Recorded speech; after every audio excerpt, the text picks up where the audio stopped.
This is from Uma Lina, and I met Uma a little earlier. Yuma, you say, though, don't you? Umi, I'm sorry. I met you earlier. And the question is, how does testing take into account underprivileged students that don't have resources or proper guidance for test preparation with standardized assignments, especially as science courses become less available? Science courses become less available, and even if science courses may be present, they aren't regulated to ensure that students are being prepared properly. So this is about having access to science education.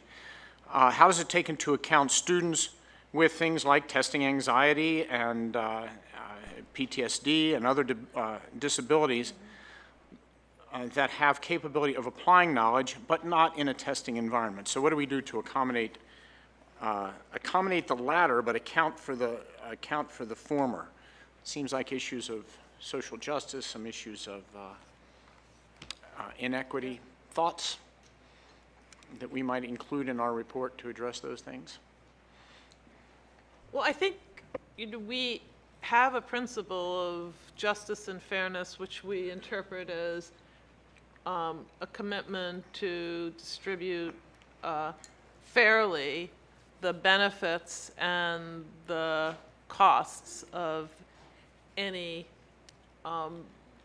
policy, the products of any policy. And I think in the education area, it applies really strongly because education's a foundation for other opportunities in life. So I think we're going to make it clear in the report that what we recommend for education and deliberation, we want distributed widely. And that means it needs to have the modifications and the flexibility to be used among, the widest range of students. Dan? I was going to say, first, that we have to be clear that we can't address all inequities in education through introducing bioethics or through our report. But that much being said, the question highlights the tension that we heard between the sort of need to have tests that will reduce questions that cause anxiety and cause students who have difficulty to not be able to take the test and show themselves as they truly are, balanced against what we heard was the need to have questions about these topics in the tests in order to get the schools to teach the topics that are not just going to be for elite schools, but for everybody. So I think we have to find a balance between those two, but certainly I think we came out on suggesting that it is a disservice to eliminate those kinds of questions from the tests because it means that then that doesn't give the incentive to the schools to begin to teach those topics. Sure, please. One of the things that our earlier panel talked about a little bit was some of the ways in which there are attempts to sort of democratize education and access to information. MOOCs are an example of that. MOOC on bioethics. Efforts to bring scientific and basic scientific education to online platforms that make it more accessible, that make the best teachers more accessible to more people. That isn't an end-all be-all solution, but it's one step toward access to different kinds of education that wouldn't be as available. A lot of the education modules that the Bioethics Commission and our staff has been developing are really to bring those tools into the classrooms, to bring them into a much broader group of people to help teachers who wouldn't otherwise be able to put together those educational materials, who wouldn't have the time, who wouldn't have the access, to be able to incorporate it into their own classroom settings. And so I think there's a role for people at places that do have greater means to be able to contribute meaningfully to try to improve access, and that's by giving education as a public good in some ways into places like educational modules that we're developing or through MOOCs or things like that. So it's a step in the right direction, I think, to address some of those concerns. Let me give you one just specific example. which could be applied to bioethics. It happens to be in the realm of modern poetry. So we created a lot of MOOCs at Penn, which are interactive with the professor, but they're online. And one of them is a Modern American Poetry MOOC, which Al Filreis teaches. He's a professor at Penn, and it had about 20,000 students. It turns out, and there are interactive sessions with the professor, it turns out that one of those students is a severely autistic young man who can't learn in person because of his autism, but can learn on the computer. And he was one of the, successful students. He completed the course, and it was transformative for him. So this is just an example. It's a great example of how you can reach more populations. And this course had people from around the world, and it had a senator who took it, Dick Durbin, who commented to me when I met him that, "I bet you don't know, I took a Penn course." And I said, "I do. It was Modern American Poetry." But so did this autistic young man take it. So this is a way technology doesn't supersede in person, but it extends the reach of in person. Thank you. I'm going to combine the next two questions. One is another student, Lily Rosenberg. Lily, raise your hand. Thank you for this one, and you'll hear why I'm going to try to combine it. But we also have a teacher, Caitlin Hoy, and Caitlin, are you part of the same group, or are you a... I didn't think so. I wasn't sure. Welcome. But they ask interesting questions about opening minds and keeping minds open. In fact, Lily's observation is about the power of making sure that we have we can have the kind of discussions and teaching experiences that open people's minds, and makes the observation that if we could do that around bioethics, maybe we could do it around many more things that people should be open-minded about. But Caitlin asks us, goes to David's point earlier this morning, about concern that there are, even with open minds, that there are subjects that aren't discussed and things we stay away from. The question that Caitlin poses, as a commission, would we imagine that there are any subjects in bioethics that we would tread lightly on? Let me read her exact language. Yeah. Are there topics related to bioethics that experts, that's you guys, might shy away from giving teachers to bring into the classroom because it might in fact offend, shut down minds rather than open and really engage them? Is everything fair play? Anita. Thank you. I think I hear so often from teachers in secondary school and in colleges about how wonderful it is to teach young people because minds are still open, and one can have a tremendous impact on how young people develop their thinking. It's a grave responsibility as well as a joy. Are there any topics that are off limits? I think that that we don't believe there are any topics which should be off limits in some absolute sense, but I think there are practical constraints and political constraints on what a public body like ours can discuss. And I think we have cautiously avoided pursuing some potential topics because of the sense that it would be counterproductive for our commission to go down that line. I personally, have some topics I would like to discuss, but I think are not probably great for this body. But fortunately, I think there's some place in America for almost any topic to be discussed. Yeah, and I think what Anita says translates into the classroom. While I don't think and I've taught all the hottest topics in my ethics and public policy class, and that was at the university level. It was a private university. I shied away from nothing.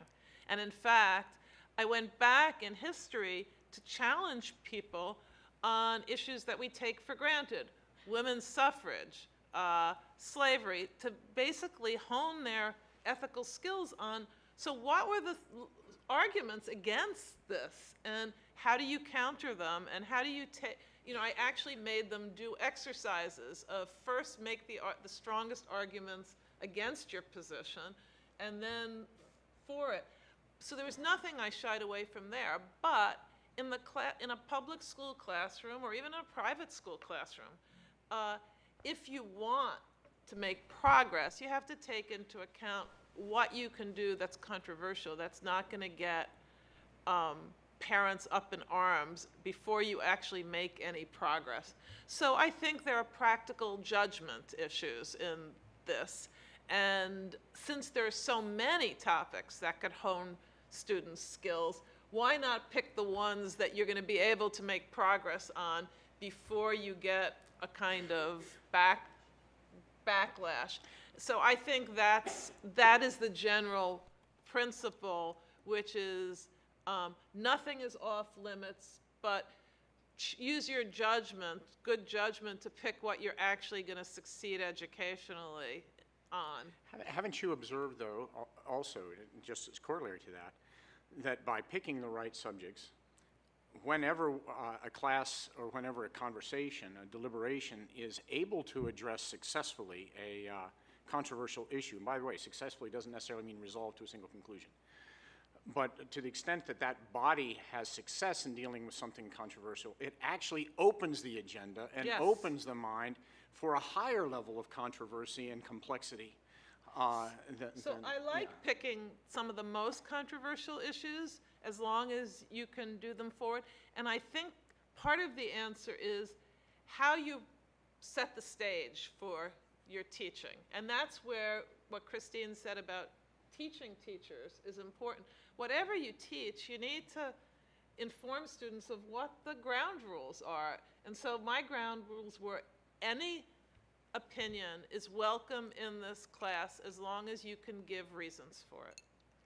And no opinion is going to succeed just because it's popular, either with me or with other students. And you know, there's certain ground rules, and I think people need to know the ground rules. And it's a shame that now we're in a realm where the big controversy is over trigger warnings, because trigger warnings sound like I'm warning you, beware, blah, blah. Here's the space that you have in the classroom, which you don't have the luxury of having elsewhere. And here are your rights and here are your responsibilities in that space. Nita? And I think, I should say, just it actually works when you set it. It gives people a comfort, but also a sense of what's welcome is reasoned argument. So I wholeheartedly agree with everything you've just said, Amy, and I want to give a couple of examples of implementing that as well. So one is, I think starting with topics that can be a win for a successful dialogue enables people to then have even more difficult and contentious topics. If I were teaching, and I've gone into high school classes to give, guest talks and lectures, I'm rarely going to start, especially on a one-time visit, talking about things like abortion and physician-assisted suicide. So I'm probably not going to talk about the beginning of life or the end of life. Not because I don't think that those are important topics to talk about, but because they're already incredibly divisive topics, and I don't think it's a good starting place for complex issues in bioethics and to teach important skills in reasoning. In my own teaching at the university level, one of the most difficult topics to teach in a criminal law class is rape. And many professors choose not to teach rape, particularly male criminal law professors choose not to teach rape. And this gets into some of the trigger warning kind of thing, where the idea is that it's very likely, in fact, I think in every class that I've taught rape, there has been at least one person who has been a victim of sexual assault.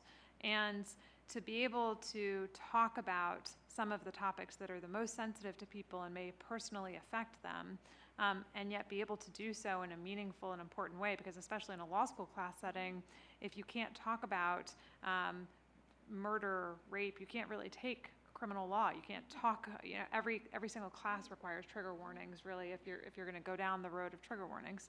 And so to Amy's point, I think setting up the ground rules for the conversation is incredibly important. So, of course, I don't teach rape on day one of criminal law. That would end my criminal law class and it wouldn't go well. By the time we get to rape, it's midway through the semester and there's already been a dynamic set up in the classroom of respectful dialogue where people are able to have conversations. I cold call in my classes, but on the day, the several days before I teach rape, I explain that the ground rules are going to be a little different that day. That I'm not going to cold call, which is the process of calling on a person and them having to engage in the dialogue instead of take volunteers for those days. And so I set up what the conversation will be like and why it may be different in that particular context. Invariably, every year, my students find that that's the best set of classes that they've had, even though it's the most difficult, the most sensitive. So I think over a sustained period of time, for a class over an entire semester, that every topic is a topic that you can engage in, so long as you set very clear parameters for how the conversation will proceed, and you don't start at the place of the greatest controversy. And if you never get to the place where you have a comfortable classroom dynamic, then you have to really consider whether or not bringing up particular topics makes sense for that class. To build trust. Yeah. Dan, and then I'm going to move the agenda. While I also agree with everyone that nothing's off the table in principle, I also very much agree that starting with the most controversial issues is not the way to go. Partly, not only because the controversy might splinter people and shut down minds, but partly because it also sort of is a caricature of ethics, that it only becomes the most controversial, complicated issues. We're going to talk more, I hope, this afternoon about virtue and education for virtue. And for instance, in medical ethics, it's important for a physician in training to know that it's an ethical issue that physicians on average interrupt a patient who begins to speak within 18 seconds, right? That is an ethical issue, to not let the patient's voice be heard, and simple things like that are part of ethics as well, and we need to emphasize that. So. Here, here. Very good. Well, you mentioned getting into a conversation about virtue. Let me refer, I want to move our agenda forward. Yes, Let me refer to some prepared notes to set that up. We're talking, of course, at this phase of the day about bioethics education. And like deliberation, bioethics education is a topic that we've discussed at length at prior meetings, and we have numerous recommendations in many of our reports. We've been aided by the insights of experts in the area who've testified and come to give us their views. In addition, we as a commission have contributed directly to bioethics education, and our commission's staff has been especially productive in developing what are now over 50 educational tools related to the topics. These tools include case studies, they include teaching modules on key bioethics topics, classroom discussion guides, webinars, videos, and free and available at our website, bioethics.gov. These materials, they are designed for teachers and students of bioethics in a variety of contexts. They include traditional classroom as well as professional settings. In addition to these materials, teachers benefit their students by continuing their own professional development, their own professional training, and support as they seek to implement ethics education and navigate the challenges of conducting discussions of complex bioethical topics in a classroom. Our discussions have repeatedly emphasized the importance of building a solid foundation for bioethics learning by starting general ethics education early and continuing it in different ways in different settings throughout life. Ethics education helps to prepare us as members of society for bioethical challenges that we all face in our personal and professional lives, and as a society, such as how best to deploy a new medical technology or pharmaceutical, making medical decisions for a loved one, or considering what we want for ourselves at the end of life. We've heard from experts who've emphasized that specialized bioethics education is critical in professional fields such as medicine, bioscience, business, and law, and integrating bioethics into professional training in these and other fields fosters the skills needed for ethically competent professionals with dual competence in bioethics and their native fields of expertise. At our most recent meeting, we concluded that it is critical to better understand how to measure the effectiveness of such educational efforts, while acknowledging that some aspects of ethics education, such as the development of character and of virtue, are or may be immeasurable. So let's consider in this session 4 possible recommendations in these areas, and let me run through them. First, recommendation is recognizing the critical role of schools in preparing citizens to participate in their communities and fostering values and skills that will help them to address inevitable bioethical challenges they will face throughout life. Educators at all levels, our recommendation, from preschool to post-secondary professional school, should incorporate into their curricula and courses ethics education tools such as vivid real-world case studies aimed at appropriate grade level that focus on building moral character through examining and appropriating moral principle, and also focus on ethical reasoning skills. It's upon this foundation that bioethics skill building will be developed. Second recommendation. So the first is focused on preschool through post-secondary professional. Second recommendation, building on the Bioethics Commission's recommendations in its past report, including our first report on synthetic biology and our most recent report on neuroscience and ethics, graduate and professional education, including in medicine, law, and business, should include a strong bioethics component to help graduates understand and address the distinct ethical challenges that might arise in the practice of their chosen profession. And then the third recommendation, education policymakers should support professional development for teachers to prepare them to implement further ethics and bioethics education and facilitate constructive conversations about complex bioethical questions.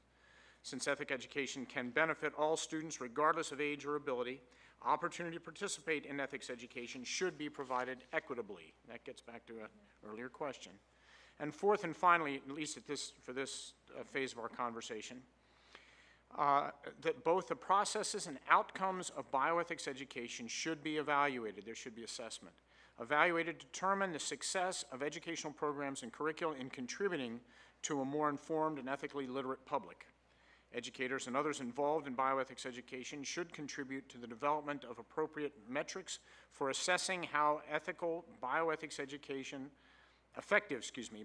education is in developing related moral reasoning and decision-making skills. Those are the 4 recommendations, preschool through post-secondary, graduate and professional school education, teacher preparation, and finally assessment. I think those are our 4 areas of recommendation, and with that, I'll open the floor for conversation or comment on those. I'll just begin with the first, which I support all of them, but the first, I think, is an important addition to our earlier conversations, which really focused on controversial issues. Let me just use Dan's example of physicians interrupting and make it into a lesson that could start in pre-K, which is the lesson of listening and learning by listening. It's a great example because it may not be pre-K, but by the time students get to elementary school, they can role play being a patient going to their pediatrician, and the pediatrician asks them, what's wrong, you know, what are you feeling? And they need to respond and the pediatrician will listen, and the pediatrician will learn from that based on her skills. And it's just, I think it's really important that we understand that bioethics begins at the very basic level of learning some very basic virtues of character, such as listening, responding when asked a relevant question, and learning from that dialogue. So I just, when we get to be professors of bioethics, we often deal with the most difficult, complex issues, and we teach that to our students at the college level and beyond. I think high school students are also capable of dealing with some of those complex issues, but at the very early stages of education, we're teaching the foundations not only of ethics generally, but of bioethics in particular.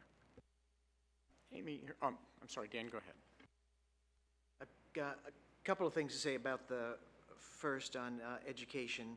The first comment is I'd sort of like to see us say something about the role of other social institutions besides schools in education. Certainly, schools have a significant role to play, but so do families, so do religious communities, so do civic organizations, and I think that some of those can take, I think our audience for this report is wide, and we ought to sort of address the role that those other institutions play for two reasons. One is Aristotle's observation that to teach ethics to the youth, they must be well brought up, right? So there's a sort of sense there that some of the work, particularly in character development, begins before school and continues outside of school.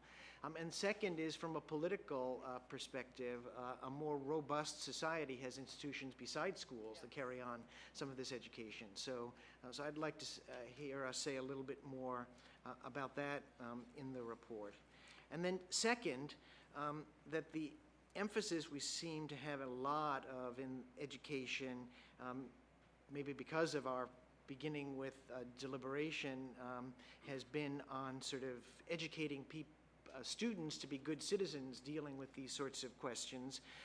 But I think that we need to have come to the realization that just to be a good parent, child, sibling, one is going to face the uses of medicine as personal bioethical questions, right? And this is not just sort of, what the policy should be and being able to participate in policy debates nationally or locally, but to think about, questions about what's going to happen when my parents are on a ventilator, what's going to happen, when I'm faced with questions regarding fertility in my own life, that these sorts of because medicine is so pervasive in our culture and so powerful, that everybody will face these kinds of questions. And I think we really need to have a little bit more emphasis on some of the clinical questions that I think we need to educate citizens to be aware of. This actually, your observations, first of all, that we should look at more than just schools and other social institutions that do shaping of citizens is a good one. It's actually in this particular one that I began thinking about how it is we bridge to our earlier conversation. In fact, in none of these, I couldn't find in any of these 4 recommendations any reference to how we would do these things, just that we should do these things. And this is after a first part of the report that's all about how to be deliberate.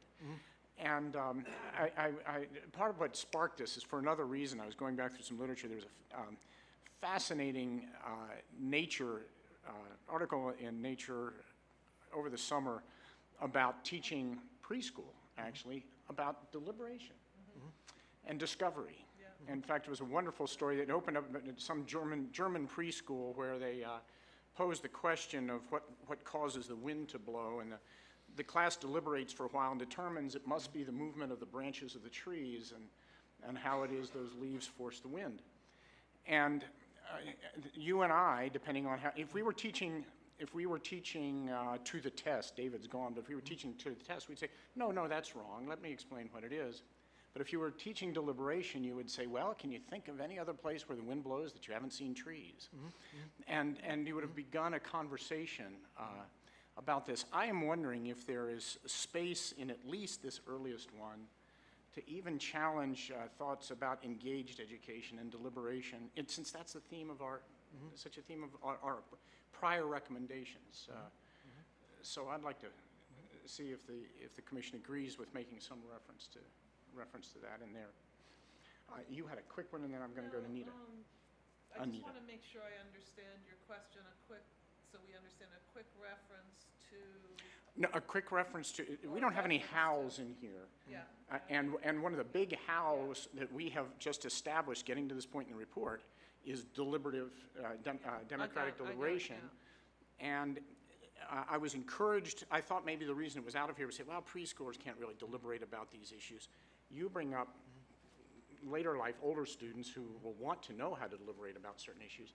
But I was encouraged by this little nature story that there Yeah. are creative ways Yeah. to encourage deliberation So- at the earliest stages, so I wouldn't leave it Right. out of here, is what I'm saying. So, yeah, I like the idea of making the recommendation even more focused, by still using this, but I know that we have three parts: deliberation, education, and bringing education and deliberation together.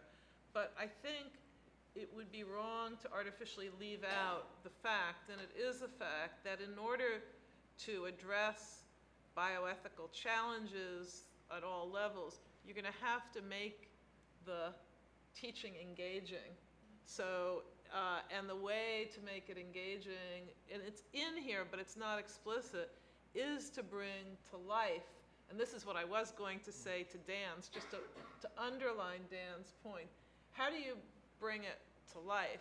Well, what I said in the gay lectures at Harvard, the title of the gay lectures is, why should we care about bioethics? And the short answer is, even if you don't care about bioethics, bioethics cares about you. And that means you're affected by it. It's both a public good and a private good. And once you show people that it affects you, so why should you listen and learn going to a pediatrician? Because the pediatrician is there to care for you. And the only way the pediatrician can care for you is if she hears from you. And the only way you can benefit from it is if you listen to her. And, you know, so I think we might be able to we can say what we say in the first but then make it a fulsome recommendation about how engaging students, no matter in issues that have ethical, content, is really the way to go. At both a policy level and a personal. And a personal level. I mean, I think that's why I said, Yes. even if Right. bioethics, you're not interested, it's Right. interested in you. And just to take this one step further, there are an awful lot of sick children out there. And these kids need to know how to think about issues like vaccines and flu shots and chemotherapy and psychiatric drugs. And these are very hard issues, and they're actually beyond the ken of many small children who have to face them. But I do think we want, as part of the bioethics education, to make it possible for children who are developing their character, who are developing the capacity to reason, to the extent possible, be part not just of the process of reporting, say, to a pediatrician how one feels or listening, but also understanding that there are decisions that have to be made. The decisions are complicated. There's no clear right and wrong sometimes. Sometimes mom and dad don't even know quite what to do, but yet the children's lives and bodies are at stake. So I would love to have us somehow address this difficult set of issues. And then, maybe on a more immediate level, just routine health decisions about, should I have soda and sweets and pizza and french fries and so forth, nutrition type decisions, which kids can be engaged by. So, the bioethics of self-care are very important. I think that one thing we might want to think about is how can we recommend engaging children to the extent of their moral development capacities to be part of not just the reporting and the listening, but the deciding. Yeah.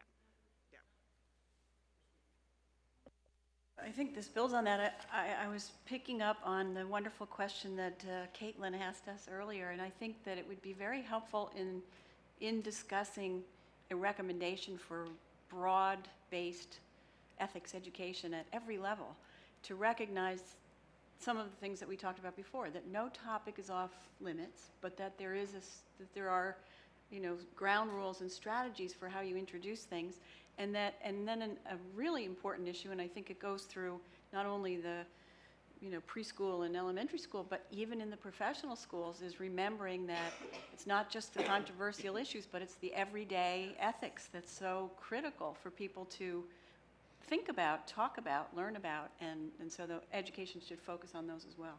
And I think we should say it explicitly. I like that very much. I also made a little note here, as I heard you speaking, that isn't one of the outcomes here to build confidence in people's ability to have these conversations, in young people's, and I wonder if a phrase like that also doesn't belong. There's one last phrase in this, and then we can move on to the others, and of course, if you have other comments. We slip in this, this line that we want educational tools that, and I'm quoting now, if we use this kind of language, that focus on building moral character. And by the way, I'm very glad that that's in there. Are we going to say anything more about that? Because that also tends to be a lightning rod that could actually take the focus away from what we're trying to say when we're trying to say something very, very rich there. I'm sorry, this is the first recommendation, and the language that I introduced it with was Yeah, the appropriate grade level that. the appropriate grade level that focuses on building moral character and ethical reasoning skills. Do we give any guidance there, or do you just say somebody else ought to figure out what that means? So I think Dan should speak to this because he's written about it, but it's virtue, you know, it's cultivating virtues consistently with cultivating the ability to reason, and so I wouldn't shy away from using the language as long as we explain it, but I'd love Dan to explain it a little bit for everybody. No, I think part of how, one of the primary ways in which virtue ethics is taught is through emulation of paradigmatic figures, of mentors, and so that's one of the ways in which that is done. So people learn virtues typically by imitating people and by practicing and enacting them under supervision. So I think that that's part of what one should do, so that, for instance, teachers have to model how it is that one engages in these sorts of discussions in order to help to inculcate a virtue of respectful listening to others who disagree. Second, I think this all goes back to the point I made earlier about recognizing the role of other social institutions in the building of character, and I think it's another reason that might help to mitigate the worries that you seem to be suggesting would be in here if we do sort of suggest that it's not solely the role of skills, but that other institutions have a very important role that we have to name in the development of character. I agree. I just want to make sure we touch that for the record and we have some clarification in there. And you're right, it argues for expanding the word beyond schools to include other social institutions. And let me go Nita and then back to Christine. So we have a Master's of Bioethics and Science Policy at Duke, and I host a director's workshop as part of that, and meet with the students once a month to say, basically, how's it going? Like, what are you not getting in your classes? What do you feel like is problematic? How can it be a better educational system for you? And one of the things that I've heard pretty consistently is, despite the fact that this is bioethics education, despite the fact that these are great professors who are teaching them, that many times they feel like when they have a less popular view, particularly a conservative view, that view is not well expanded upon, well respected, well engaged with, and well cultivated. And so as I look at the wording that you've proposed here, and think about the development of moral character and virtue, I wonder how you do that in a way that teaches students how to think rather than what to think, how you develop moral character and virtue in a way that enables them to understand that there are basic ideas of what that means, but that ultimately being moral and cultivating virtue isn't a particular outcome, but a particular way of thinking and reflecting and guiding oneself in life and others. Because even with colleagues who I hold in the greatest esteem, I hear that students aren't getting that kind of space to be able to develop their views. And so given that you've really thought a lot about the development of and the teaching of virtues, how do we do it in a way, and how do we offer guidance in this report that ensures it's how to think rather than what to think? Yeah, I think, again, virtues cannot be divorced from sort of narrative, historical, embedded, thick communities, right? But on the other hand, there is substantial overlap, and part of what we're looking at in much of this is the overlap in a morally a diverse community to sort of what sort of public virtues are important, even when we disagree. And among those, I mean, respectfulness is the virtue that corresponds to the verb to respect. So, right, so those kinds of ways of thinking about it, and yes, being very cautious to say that it is not,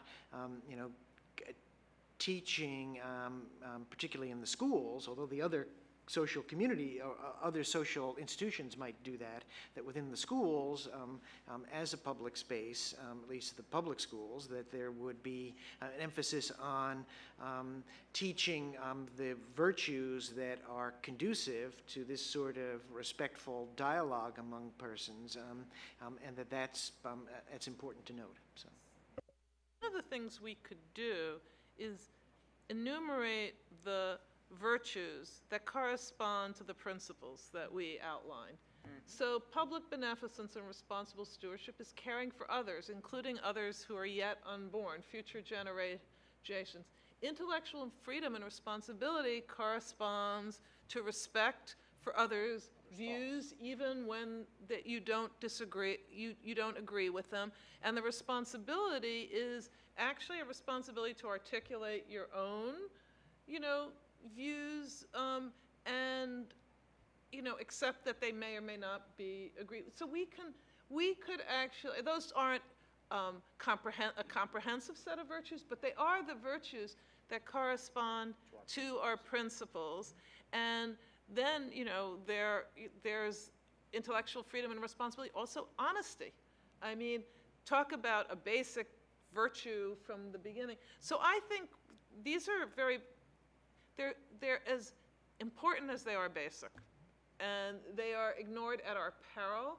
And I think schools need for sure to teach them, but we also should say, while we cannot interfere in the workings of a family, because families have freedom, it's clear that families have the largest effect on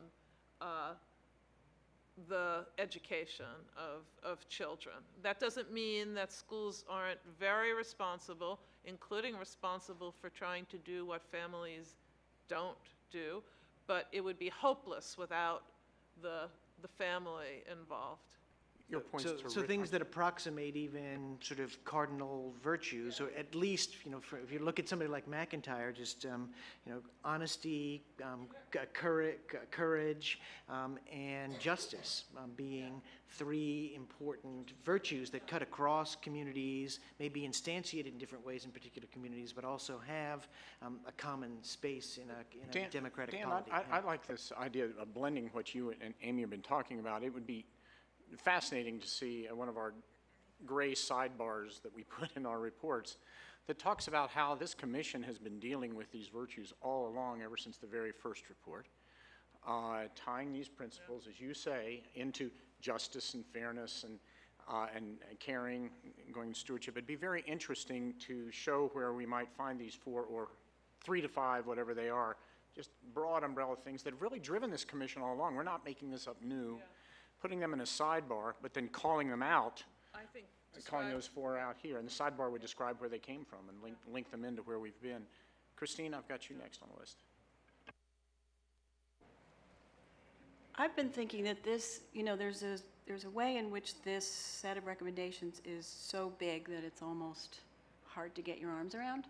I mean, and now it just got bigger to me. I mean, we're sort of saying we want programs that teach people in schools and families and religious communities to be good people and have good reasoning skills.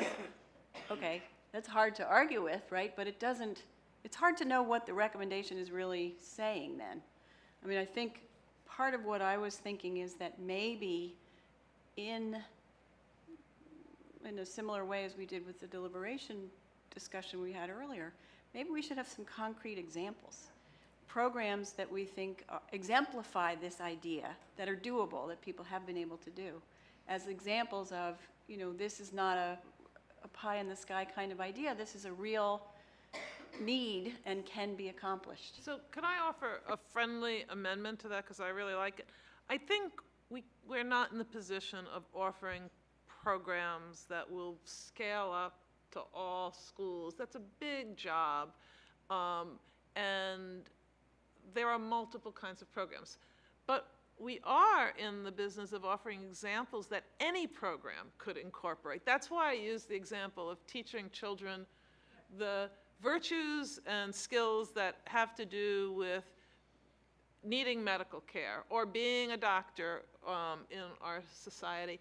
If we give good examples of that, that could be incorporated in any program, I think we're doing what we can and should do. We can't read with, you know, I've written about education and the structure of education, but we can't redesign the Common Core. And even if we did, that would only be part of the structure of education in our society. What we can do from a bioethics perspective, and I think we should keep that perspective, is offer examples in each one of these recommendations. So starting with the first, which would allow and urge educators at all levels to build the foundation of a good bioethics education, from preschool to, in this case, okay? Let me suggest we move to the next one, and maybe there'll be less conversation, I don't know.